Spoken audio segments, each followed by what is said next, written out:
My name is Ashley Andrews, and this is my major project proposal for the Learning Design major.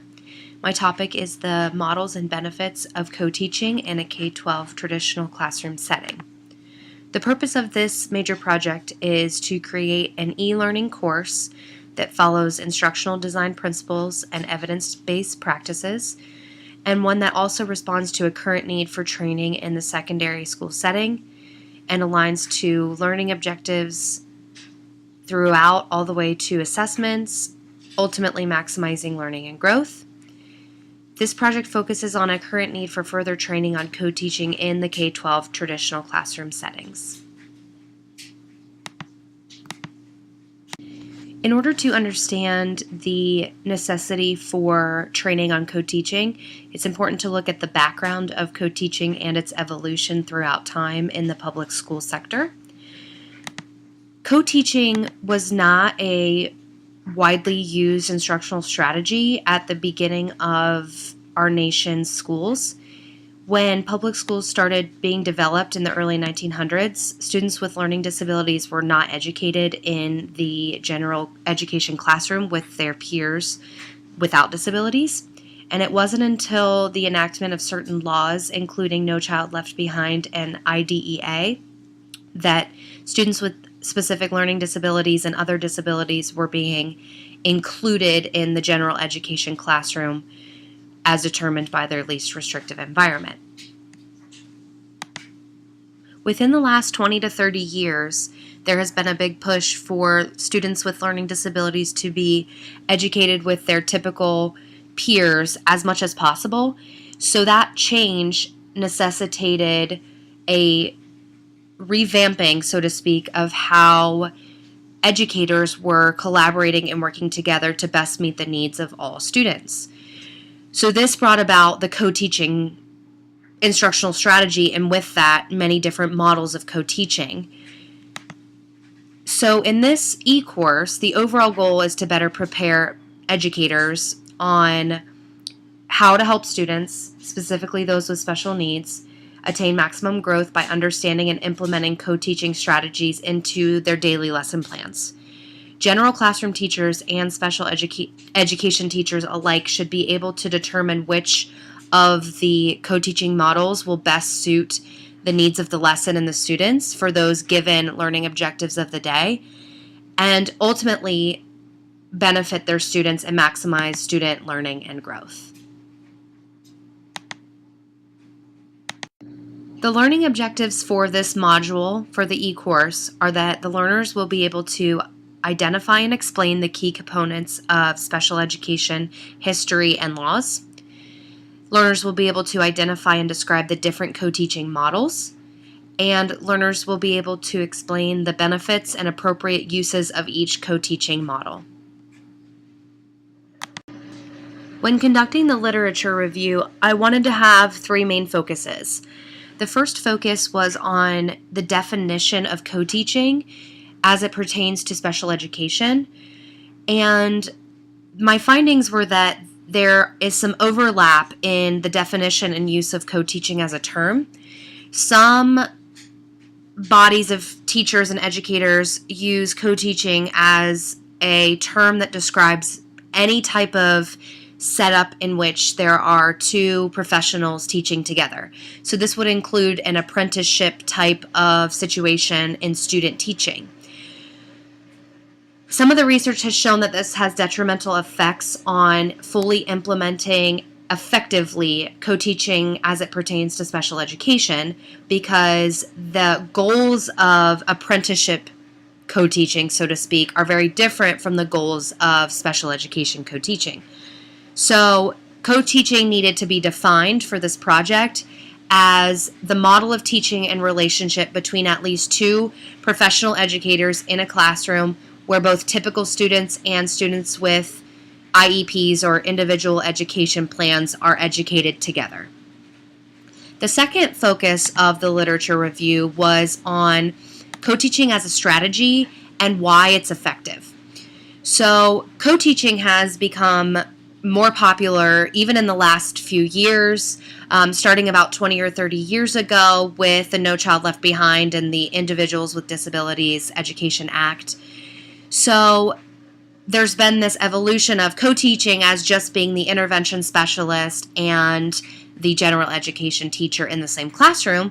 And now there are multiple models that can be implemented that utilize the two educators in different ways to maximize student learning and growth. Some of the benefits of having two educators that are professionals in their fields on students is that it services all the needs of students better than just having one teacher, because there's a lower student to teacher ratio. Not only can the academic and cognitive needs be met better, but so can the social emotional needs and the physical needs and the mental needs, and basically a holistic approach to meeting the needs of students can be done because you have two educators in the classroom.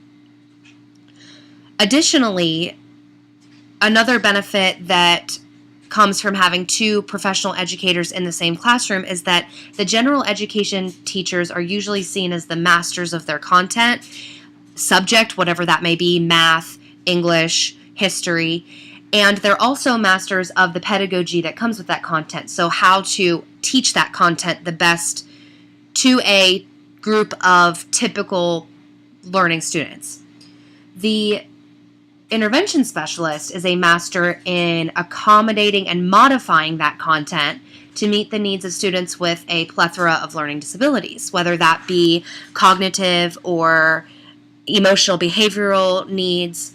The special education teacher comes to the plate with a subset of skills that the general education teacher doesn't necessarily have mastery of. So having those two teachers come together with their separate set of sub-skills allows for an intricate relationship to form, thus allowing for a more diverse and differentiated approach to the content, allowing for a greater amount of student learning and growth. Now, with something like co-teaching, even though there are many benefits and reasons to approach co-teaching with a positive attitude in the classroom, there are some barriers that can come with co-teaching, such as general education classroom teachers seeing that as their space and not wanting to give up a certain amount of control to another teacher. Another barrier of co-teaching is that many teachers feel inadequately prepared to teach side by side or in a lead-assist relationship with another teacher. So they feel ill-equipped.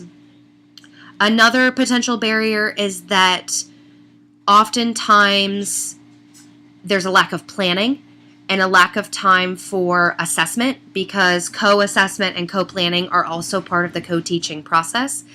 So if that time is not built into the schedule for those teachers, if the lessons are not being co-planned and co-assessed, then the ultimate goal of maximizing student learning and growth is not being met to its full potential. For the analysis part of the ADDIE framework for instructional design, I will be working with my administration team consisting of our district instructional coach, my principal and assistant principal, and even potentially the assistant superintendent of the district, in order to hone in and identify our specific needs in terms of content that should be prioritized in this e-course. I conducted a needs assessment survey that was sent out to my building, which is consisted of 6th through 8th grade teachers, both general classroom teachers and intervention specialists. It also included a speech language pathologist and our resource room teacher, who does not work in an inclusion setting, but she works with students with multiple handicaps. 22 respondents made up that survey, and it provided me with some really important information on the direction that I was going to take with this e-course. That same administration team is going to be involved in the evaluation portion of the procedure. However, I do want to include at least 2 other classroom teachers in that and 1 intervention specialist on that committee so that we have multiple perspectives in order to best evaluate the program when we get there. The design of this e-course is going to identify the 3 learning objectives, and those will be focused on in sequential order. Those objectives will be met by taking learners through the training program that starts with the introduction of history of special education law. Then they will work with the different co-teaching models and ultimately be able to explain the benefits and appropriate uses of each of those models. The instructional strategies that will be used are primarily scenario-based learning, and other elements of storytelling will also be incorporated. And Allen's magical keys will be incorporated throughout the training program, which are evidence-based practices that will hopefully maximize student engagement and learning throughout the e-course.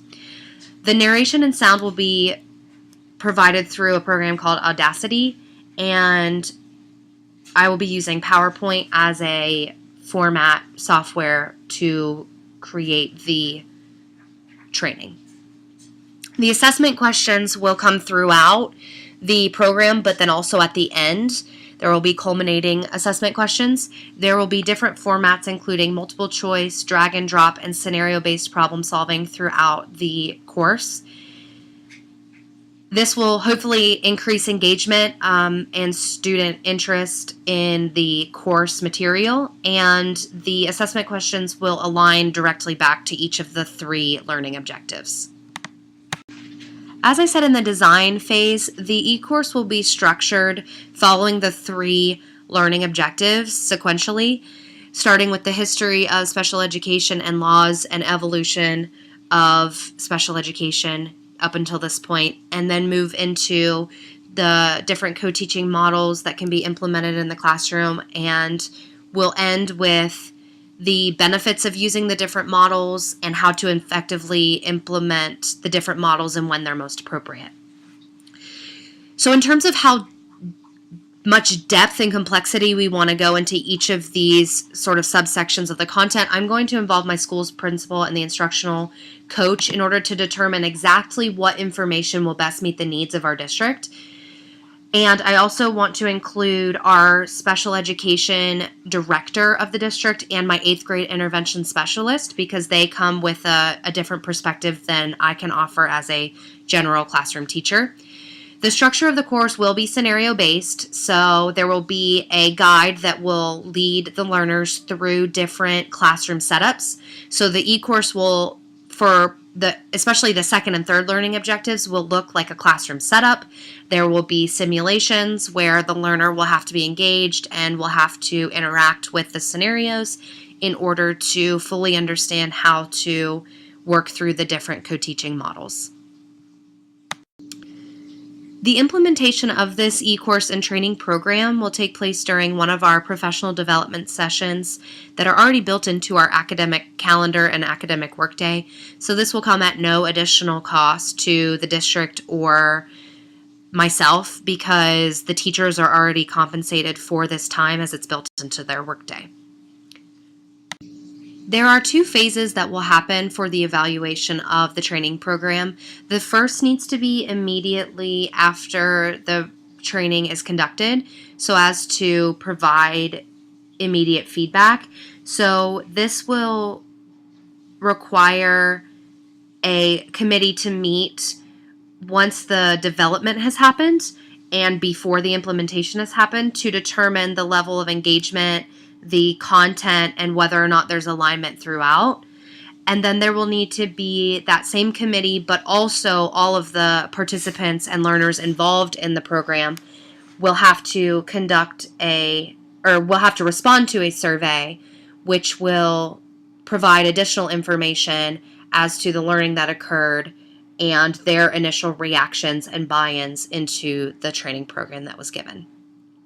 A survey will be conducted at the very end of the program, the training program, where each learner will respond. And some of the questions are attitude and subjectively based on their experience, but then some of the questions are also directly related to the learning that occurred from the training program. Here are the important dates for the timeline of this project.